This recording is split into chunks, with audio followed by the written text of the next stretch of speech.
어느 목회자의 피맺은 절규, 가르침과 정반대로 가는 한국 교회 예수에게로 돌아가자.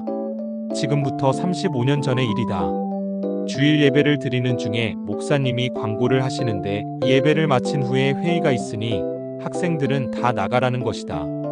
어른들끼리 모여 무슨 중대한 의논을 하는가 보다 생각했었다.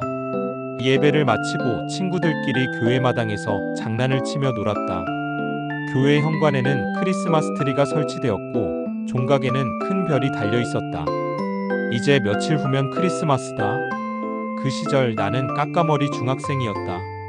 키는 매우 작았고 성격도 소심했지만 호기심만큼은 강했다. 말도 떠듬떠듬하면서 엉뚱한 상상과 질문을 많이 했다. 크리스마스 분위기에 들떠서 친구들과 까불며 놀고 있었는데 갑자기 교회 안에서 큰 소리가 들려온 것이다. 우리는 호기심이 발동하여 모두 교회 창문으로 달려가 까치발을 하고 교회 안을 살폈다. 큰 목소리의 주인공은 어느 여자 권사님이었다. 사회석에 서 계신 목사님을 향하여 삿대질을 하면서 소리를 지르는데 무슨 소리인지 알아들을 수가 없었다. 다만 내가 똑똑히 들은 소리는 이랬다. 야, 당신이 그러고도 목사야. 목사질 하려면 똑바로 좀 해. 시간이 지나자 예배당 안은 소란스러워졌다. 고성과 욕설이 오가기 시작했다. 회의가 끝난 것 같지는 않은데 사람들이 우르르 쏟아져 나왔다. 소리를 지르고 욕을 퍼부은 분들 중에는 교회 학교 교사들도 있었다. 충격이었다. 도무지 이해할 수 없는 행동이었다. 집에 돌아오신 아버지는 아무 말씀이 없으셨다. 집안 분위기도 가라앉았다. 나는 아버지께 왜 어른들은 예배당 안에서 욕하고 싸우느냐? 고 물어볼 수 없었다. 그 후로도 그런 일이 종종 있었고 그와 비슷한 장면을 목격했었다. 어느 때인가는 예배 도중에도 소란스런 일이 벌어지기도 했었다. 목사님은 자주 바뀌셨다. 나는 목사님네 이삿짐 싸는 일을 여러 차례 거들었던 경험이 있었다. 이삿짐을 꾸리는 목사님은 아무 말씀이 없었고 사모님의 눈은 퉁퉁 부어 있었다. 까까머리 중학생 시절 내가 경험한 교회 모습의 한 단면이었다. 내가 이해할 수 없었던 것은 말과 행실이 같지 않고 어떻게 예수를 믿을 수 있는가 하는 것이었다.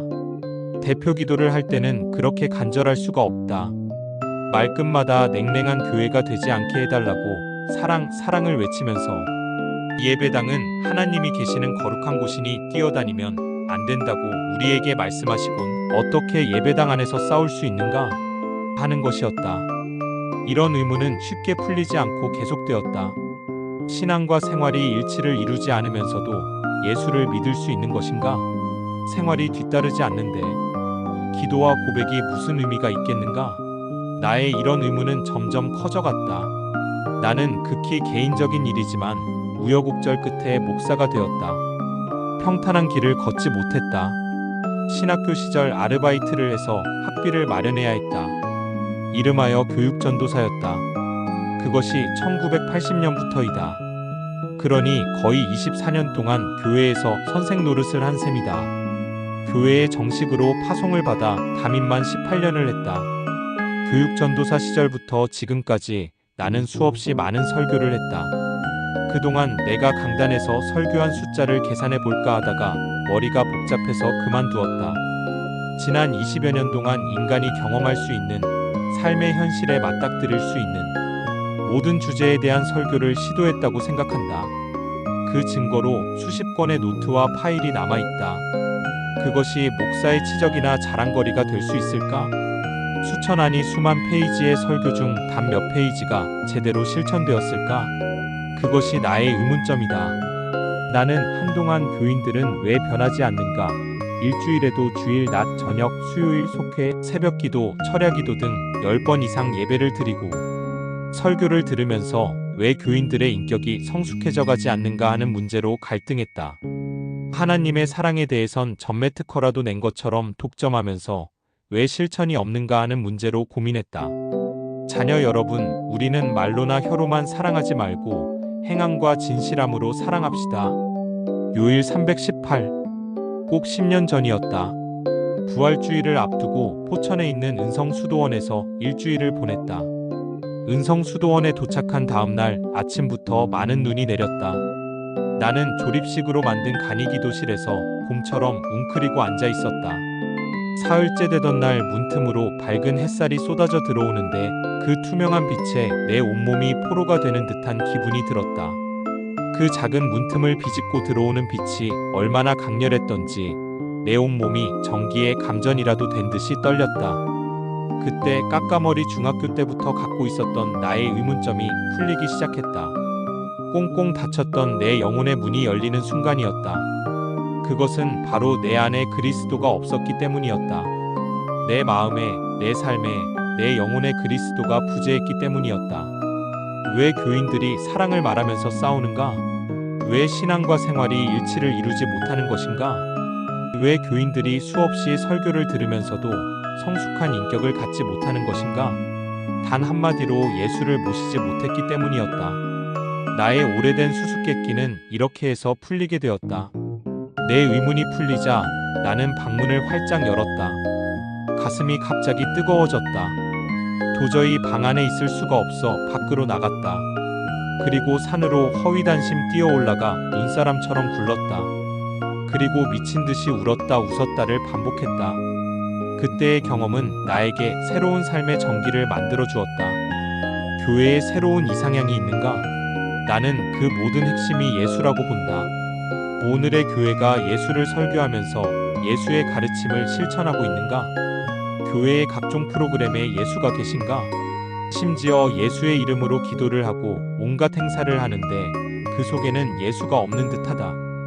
왜 예수가 없는가? 예수를 바로 모시지 못했기 때문이다. 예수를 모시지 못하고 모신 줄 착각하고 있는 것이다. 예수가 없는 기도, 예수가 없는 예배, 예수가 없는 행사, 예수가 없는 신앙, 입만 무성한 무화과나무와 같은 모습으로 남아있을 뿐이다. 어찌 보면 알버트 놀런의 그리스도, 이전의 예수에서의 표현대로 예수가 가장 싫어하는 일만 골라서 하는 듯하다. 교회의 새로운 모델은 예수 바로 모시기 운동으로 실현되어야 한다. 그것은 말처럼 쉽지 않다. 그동안 한국 교회는 신앙의 지름길을 택해왔다. 진리나 신앙의 길에는 지름길이란 없다. 넓은 길로 가지 말고 좁은 길로 가라는 예수의 가르침과는 정반대로 넓은 길로 가는 방법만 시도했다. 초대교회로 돌아가자는 말이 교회를 양적인 성장의 동력으로 삼으려고 하는 수단으로 이용돼서는 안 된다. 그 말은 예수에게로 돌아가자는 말이다. 초대교회에서 있었던 현상만 쫓아서는 안 된다.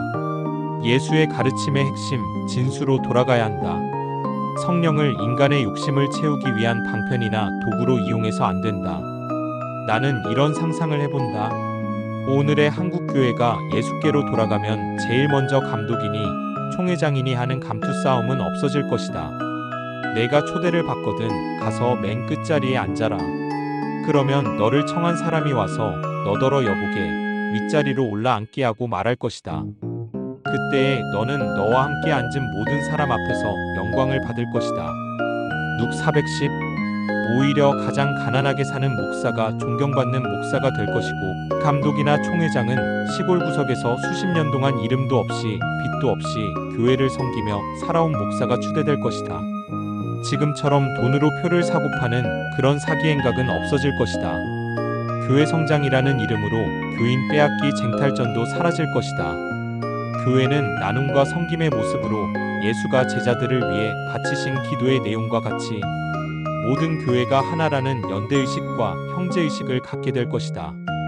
교회의 자랑은 교인 숫자나 헌금액 수에 있는 것이 아니라 이웃을 내 몸처럼 사랑하고 섬기며 영혼 구원과 공익을 위한 선교와 봉사의 체제로 전환하는 데 있으면 그것도 예수의 가르침에 따라 오른손이 하는 일을 왼손이 모르게 조용하게 실천되어야 한다. 목사의 설교도 일주일에 한 번이면 족할 것이다. 예수를 이미 모시고 살게 되면 많은 설교가 필요 없지 않은가? 설교가 잔소리가 되면 안 된다. 목사에 준비되지 않은 엉터리 설교가 예수를 상실한 교회와 교인을 만드는데 한몫했으므로 목사의 설교는 성직자의 권위의 상징이 아니라 가장 겸손한 도구로 낮아져야 한다. 농촌교회의 문제는 어떻게 풀어야 하는가? 도시교회는 농촌교회의 부채의식을 가져야 한다. 도시교회는 교인들에게 1년에 한 번은 농촌 모교회로 11조를 보내도록 한다. 그리고 봄이나 가을철에 시골 모교회를 방문하여 주일 예배에 참석하게 한다. 상상해보라. 이때는 시골교회 예배당이 교인들로 가득 찰 것이다. 예배를 마치고 나와 일손을 돕는다.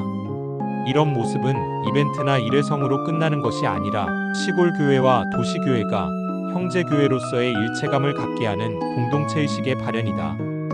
지금도 내 서재의 창문으로 햇살이 들어와 방 안 전체를 환하게 만들어주고 있다. 한국교회가 예수를 바로 모시기만 하면 교회의 모든 병폐와 모순은 흔적도 없이 사라질 것이다. 이런 상상이 내 마음을 즐겁게 만들어주고 있다.